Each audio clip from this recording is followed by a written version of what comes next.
और आइए अब एडिटर्स टेक में अनिल जी से समझते हैं कि हफ्ते के पहले ही कारोबारी दिन बाजार को ये दम कहां से मिला। हफ्ते की बेहद दमदार शुरुआत की भारतीय बाजारों ने। दुनिया भर के बाजारों से बेहतरीन संकेत ये था पहला कारण, क्योंकि अमेरिका में भरपूर तेजी होती दिखी 450 अंकों की डाउ में, जबकि शुक्रवार को भारतीय बाजारों से अमेरिकी फ्यूचर्स में कमजोरी के संकेत थे, तो वो एक सबसे बड़ा कारण रहा।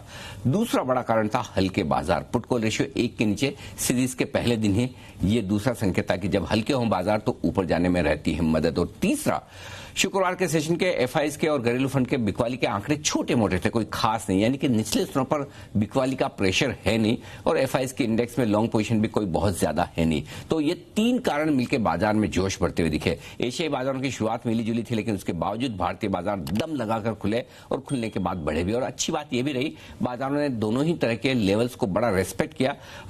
17,575 के आसपास सपोर्ट लेने की जो जगह है, वहीं से सपोर्ट लेकर बाजार घूमे और 17,750 के ऊपरी टारगेट तक पहुंचते हुए भी दिखे। तो बहुत ही बेहतरीन ट्रेडिंग सेशन और फाइनली क्लोजिंग 17,700 के आसपास की, जो कि किसी भी लिहाज से काफी बढ़िया कही जाएगी। और अच्छी बात यह है, जो 2 सेक्टर जिन्हें आप आमतौर पर हमेशा तेजी में देखना चाहते हैं, जोश वहीं से आता दिखा। पहला मेटल्स और दूसरा बैंक्स, दोनों ही आज मजबूत रहे और मजबूत भी दमदार। हाँ, एक और चौथा कारण मैं बताना भूल गया, वो ये कि तिमाही अपडेट आते दिख रहे हैं कई सारी कंपनियों के, स्पेशली एनबीएफसीज, हाउसिंग फाइनेंस कंपनियां और बैंक, इनके अपडेट्स बहुत मजबूत आए, उससे भी बाजार जोश मिलता हुआ नजर आया।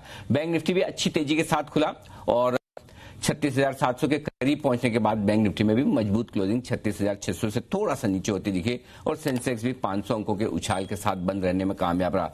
न सिर्फ दिग्गजों में खरीदारी थी, बल्कि मिड कैप और स्मॉल कैप शेयर भी अच्छी मजबूती के साथ आगे बढ़ते हुए नजर आए और वहां से भी जोश पूरा था। यानी कि हफ्ते के पहले दिन बाजार में चौतरफा खरीदारी का रहा माहौल।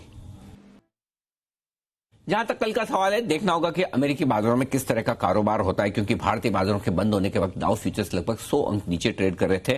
तो अमेरिका का आज का कारोबार और साथ ही कल के डाउ फ्यूचर्स ये दिशा तय करने में मदद करेंगे, लेकिन सपोर्ट रेंज धीमे धीमे ऊपर की तरफ आती दिख रही है और कल के लिए 17,550, 17,600 निफ्टी पर मजबूत सपोर्ट का काम करेगा। ऊपरी स्तरों पर 17,775, 17,850, ये 75 पॉइंट की रेंज ऐसी है जहां पर थोड़ी बहुत प्रॉफिट बुकिंग आने की संभावना।